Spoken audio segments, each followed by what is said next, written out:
And liftoff. A sunset start to the mission of Rubio, Prokopiev, and Patelin to the International Space Station. You may think the most dangerous time for an astronaut is during the launch sequence. I mean, after all, it's literally a controlled explosion with liquid and solid rocket engines exerting hundreds of kilonewtons of force to break out of the Earth's atmosphere. But that isn't always the case. 4 years after the landing of Apollo 17 and 44 years before SpaceX landed the first commercial crewed vehicle into the Atlantic Ocean, the crew of Soyuz 23 made the first and only emergency water landing in the history of the Russian human space program. In 1976, 2 Roscosmos crew members experienced the unthinkable after failing to dock to their space station.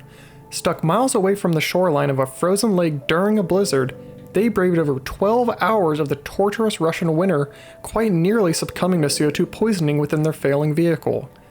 This is Space Cat Engineering, and this is the story on how one Soyuz crew survived the unthinkable, with a lot of luck and a little bit of engineering magic.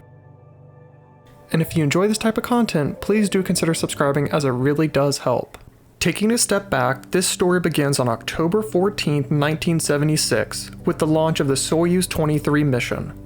On board were Russian pilot Zudov and Russian submarine diver Valery, who were expecting a 73 to 85 day mission planned aboard their Russian military Salyut-5 space station. After a nominal launch sequence and insertion into their desired altitude, many across the Roscosmos organization breathed a sigh of relief. As the crew circled around the Earth thousands of kilometers per hour, they made minor orbital adjustments to be brought in line with the space station. Soyuz vehicles from this era of spaceflight were equipped with a radio frequency-based automatic docking system called IGLA, the Russian word for needle. This system utilized radar to optimize thruster control to autonomously guide the vehicle to docking.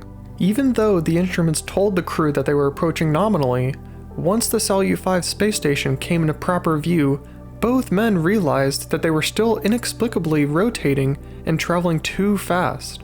With limited fuel reserves, Roscosmos flight controllers denied the crew a second docking attempt and requested that they prepare for re-entry instead.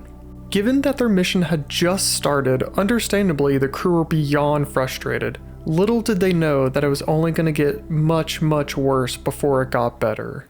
Failure to dock scenarios are common enough across all human space industries. Rescue personnel are often prepared and staged for any feasible outcome.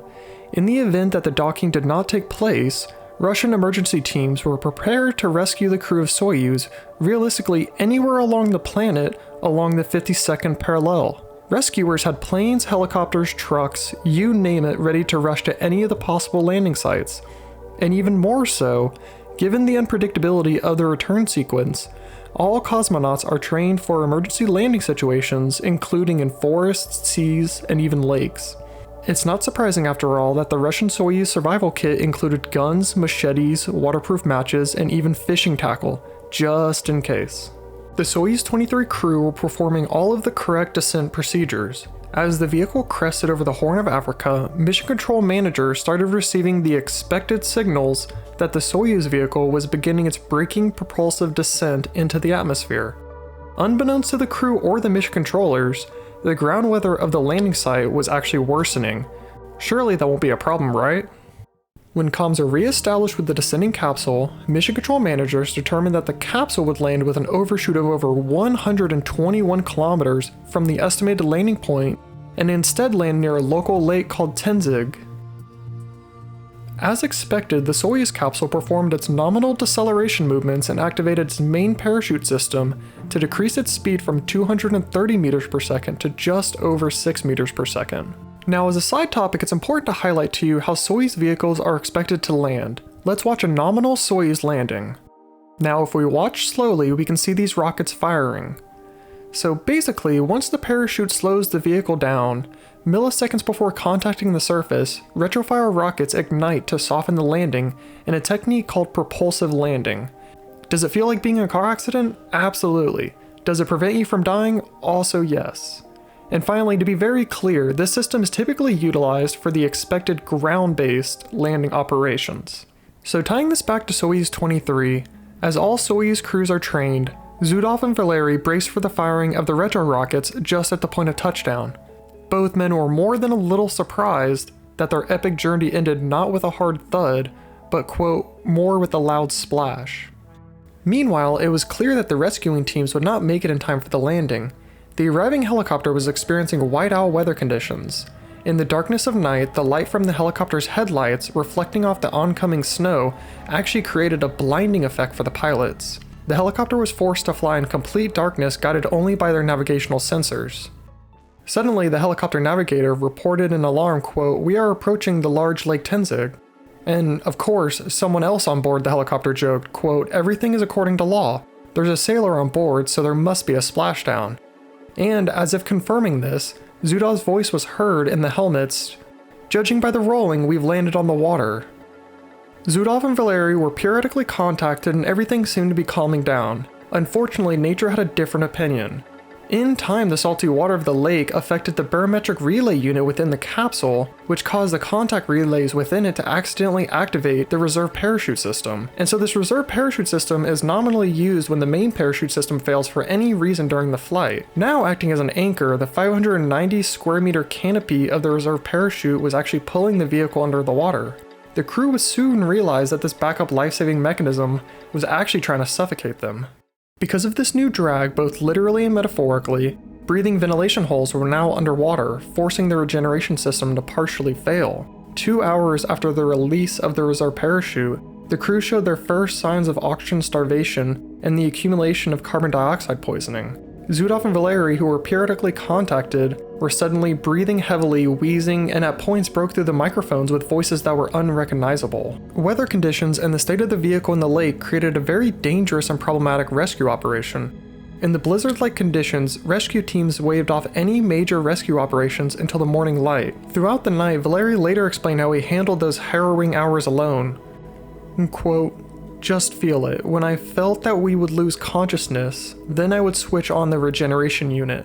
When the mind started to clear and the blue halos we were starting to see would disappear in our eyes, I switched it off, and so on all throughout the night." And so the next morning, with temperatures hovering around minus 20 degrees Celsius, conditions were still severe, but had improved throughout the night. A helicopter successfully managed to attach a cable to the partially sunk vehicle, but because of the vehicle's orientation in the water, it was physically impossible to open the hatch to rescue the crew. The only option was to tow the capsule to shore, a previously untested and hazardous procedure. What was still unknown to the rescue forces at the time was the condition of the two men inside. They had been flowing in and out of consciousness this entire time, and rescue crews were racing against the clock to save them. And so finally, after spending more time in the freezing lake than in actual space, the crew of Soyuz 23 took their first steps back on solid ground. Allegedly, one photographer actually ran up to the capsule at the moment of the hatch opening. Despite the fact that the cosmonauts needed urgent hospital treatment, he asked them to be helped up and made to smile, and so on that photograph they would look like cosmonauts and not duffers. The rescue operation had lasted over 12 hours, and at 7 a.m. Moscow time, the incredible news was relayed to the Russian mission controllers and to the press. Against all the odds, the crew were still alive. Although the commander was a fighter pilot and the flight engineer was a submarine diver, the crew of Soyuz 23 worked in perfect harmony. Perhaps it was their military symbiosis that greatly contributed to their friendly work in this unusually difficult and extreme situation. Valery went on to serve at the Cosmonaut Training Center until 1992, was a keen rower, and retired with a Russian military rank of colonel. Zudov also served at the Flight Control Center in different capacities until 1991, and simultaneously worked as a presenter on a local Russian TV show. It's always critical to remember the history of previous space programs as we head into the next generation of human space exploration. As always, if you made it this long, I really hope you enjoyed this video. If you have any questions or video topic suggestions, please let me know in the comments below.